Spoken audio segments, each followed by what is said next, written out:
नमस्ते दोस्तों। भगवान श्री कृष्ण ने बताया कि क्यों पति अपने ही पत्नी से संतुष्ट नहीं रहता है।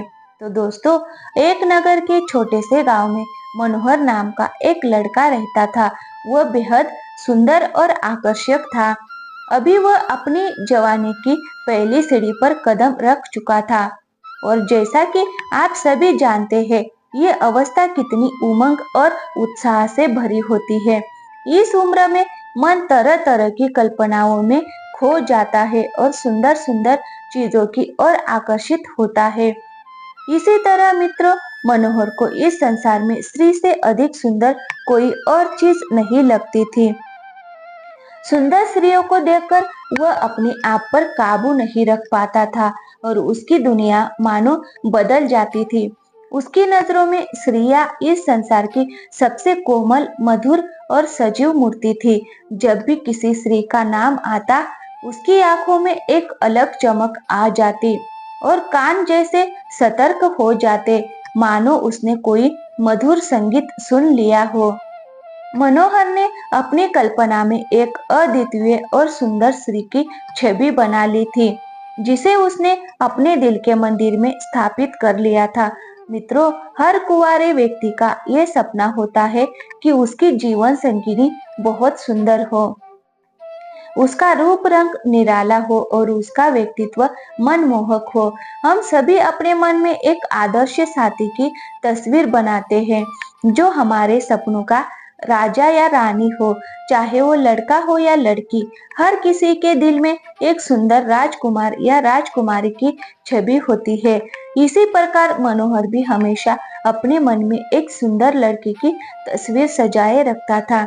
वह सोचता था कि उसकी होने वाली पत्नी अत्यंत सुंदर होगी, उसका कोमल शरीर फूलों जैसा होगा, उसकी आवाज कोयल जैसी मधुर होगी, हिरनी जैसी बड़ी बड़ी आंखें होगी और चांद जैसा सुंदर चेहरा होगा। उसके पूरे शरीर का हर अंग ऐसा होगा जो मन को मोह ले।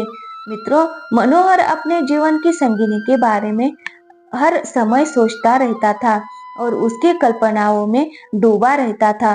दोस्तों, धीरे धीरे वो वक्त भी आ गया जब स्कूल की पढ़ाई पूरी हो गई और रिश्ते आने लगे। फिर एक दिन मनोहर के मामा एक रिश्ता लेकर आए और शादी तय कर दी। तब मनोहर ने अपने घर वालों से कहा कि वह पहले लड़की को देखना चाहता है। यदि उन्हें लड़की पसंद आई, तभी वो शादी के लिए राजी होंगे।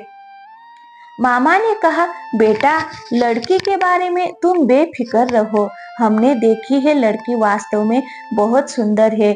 मामा के मुंह से लड़की की तारीफ सुनकर मनोहर को लगा कि अगर मामा ऐसा कह रहे हैं तो लड़की सचमुच सुंदर होगी। मित्रों, इसी विश्वास के साथ मनोहर ने शादी के लिए हाँ कर दी। फिर मित्रों, विवाह के मुहूर्त पर मनोहर बड़े धूमधाम से बारात लेकर आए और दुल्हन आभूषणों से सजी मंडप में आई।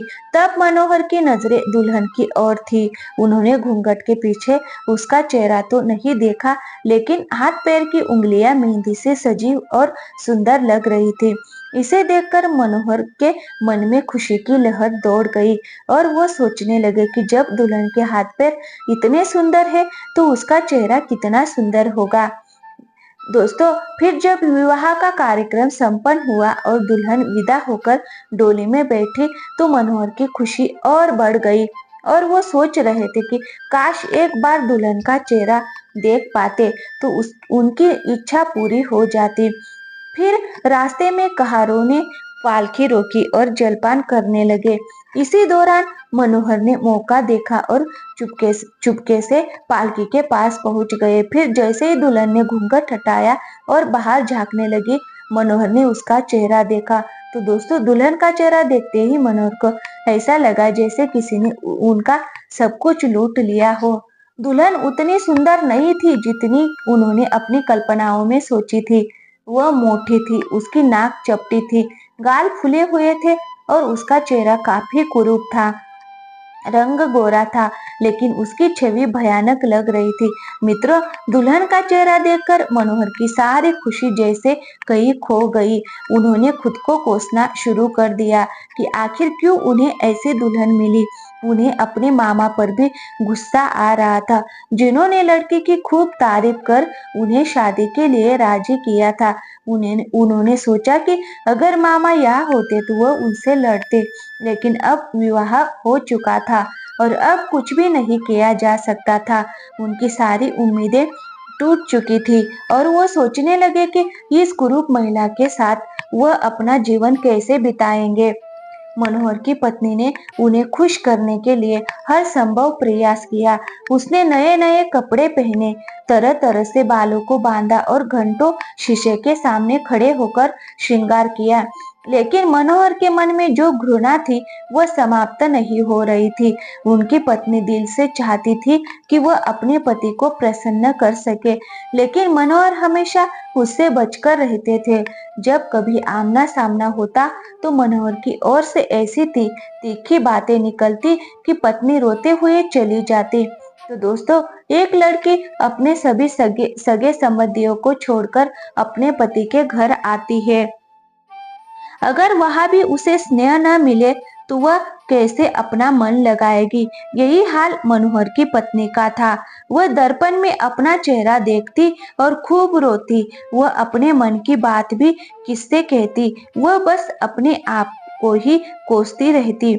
उधर मनोहर सप्ताह भर तक घर नहीं आते थे और जब आते तो पत्नी से दूरी बनाए रखते थे। मित्रों, जब मनोहर दूसरी स्त्रियों को देखता तो उसका मन अंदर ही अंदर रोने लगता था। मित्रों, वह इस परिस्थितियों में अपना मन लगाने लगा कि वह ये भूल जाना चाहता था कि उसका विवाह हो चुका है। उधर बेचारी उसकी मासूम सी पत्नी घर में बैठी अपने पति के दर्शन के लिए तरसती थी, लेकिन मनोहर घर पर आना ही छोड़ रखा था। वो पूरे दिन अपने मनोहर के साथ मजे में रहता था। उसकी पत्नी जब कभी घर से बाहर अपने पति को खिड़की से देखती थी तो वह तड़प कर रह जाती। फिर एक दिन मनोहर जब खाना खाने घर पर आए तो उसकी पत्नी ने पूछा, हे स्वामी, अब तो आपके दर्शन भी नहीं होते। मेरी वजह से आपने तो घर आना भी छोड़ दिया। तब मनोहर ने गहरी सांस लेते हुए कहा, क्या बताऊं, नौकरी की तलाश में इधर उधर भटकना पड़ता है, इसीलिए घर पर नहीं आ पाता। फिर पत्नी ने उदास मन से जवाब दिया, मुझे पता है आप घर क्यों नहीं आते। सच तो ये है कि आपको मेरा चेहरा बिल्कुल पसंद नहीं है।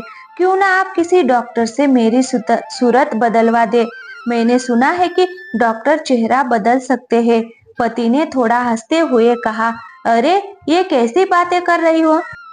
जो काम भगवान नहीं कर सका वो इंसान क्या करेगा। फिर दोस्तों, पत्नी ने धैर्य से कहा, तो फिर आपको ये सोचना चाहिए कि भगवान की गलती की सजा मुझे क्यों दे रहे हो। आपने मुझे दूध से मक्खी की तरह निकालकर दूर फेंक दिया है। इस दुनिया में न जाने कितनी कुरूप लड़कियां होंगी, लेकिन फिर भी उनका विवाह हो जाता है, चाहे उसका पति उसे पसंद न करता, परंतु वो उसे दूध से मक्खी की तरह नहीं निकालता।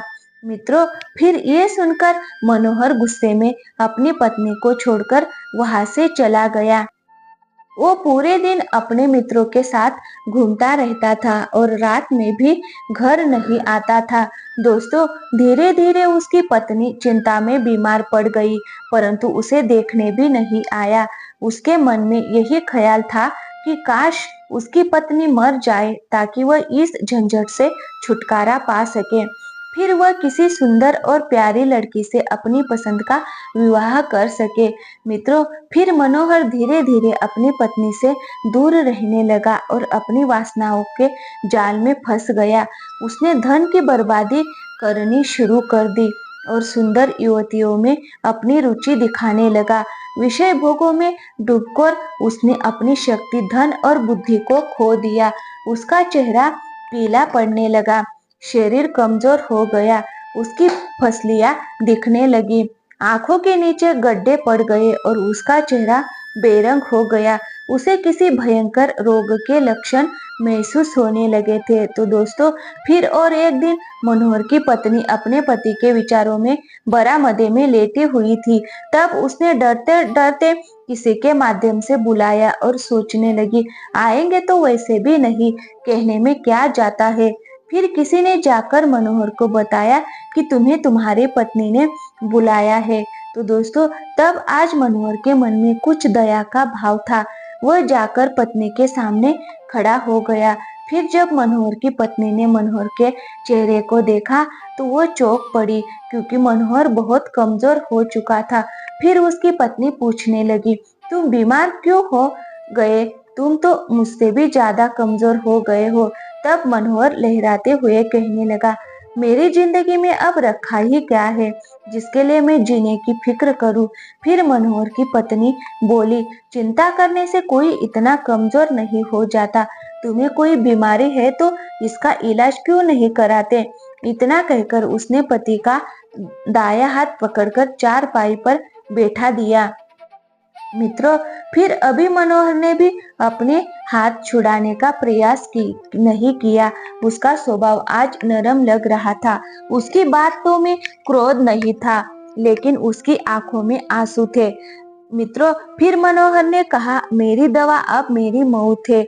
मैं अधिक दिनों तक नहीं जीऊंगा। मुझे किसी भयंकर रोग के लक्षण महसूस हो रहे हैं और डॉक्टर ने भी यही कहा है। मुझे इस बात का गहरा अफसोस है कि मैंने तुम्हें बहुत दुख दिया।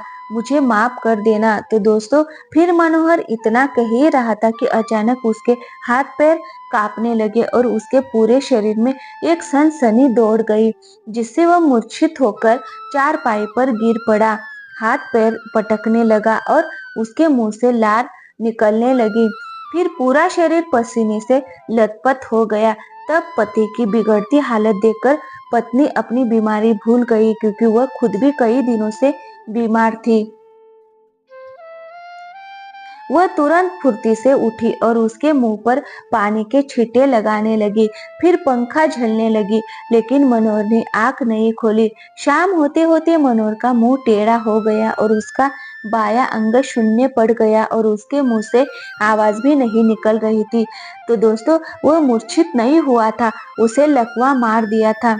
लकवा का भयंकर रोग और रोगी की सेवा करना कोई आसान काम नहीं है, लेकिन उसकी पत्नी ने पूरे तन मन धन से पति की सेवा में जुट गई। वह अपनी बीमारी को भूलकर अपने पति की सेवा में लगी रही। दिन प्रतिदिन मनोहर की हालत और बिगड़ती जा रही थी, लेकिन उसकी पत्नी ने कभी हार नहीं मानी। वह दिन रात पति के पास बैठी रहती, उसे भोजन कराती, गोद में लेकर दवा पिलाती और उसके इशारों को ध्यान से समझती। तो दोस्तों, उसकी पत्नी को स्वयं बुखार और दर्द था, लेकिन फिर भी वह अपने कष्टों को भूलकर पूरी जिम्मेदारी से अपने पति की देखरेख करती रही। समय बीतता गया, लेकिन राघव की हालत में कोई सुधार नहीं हुआ।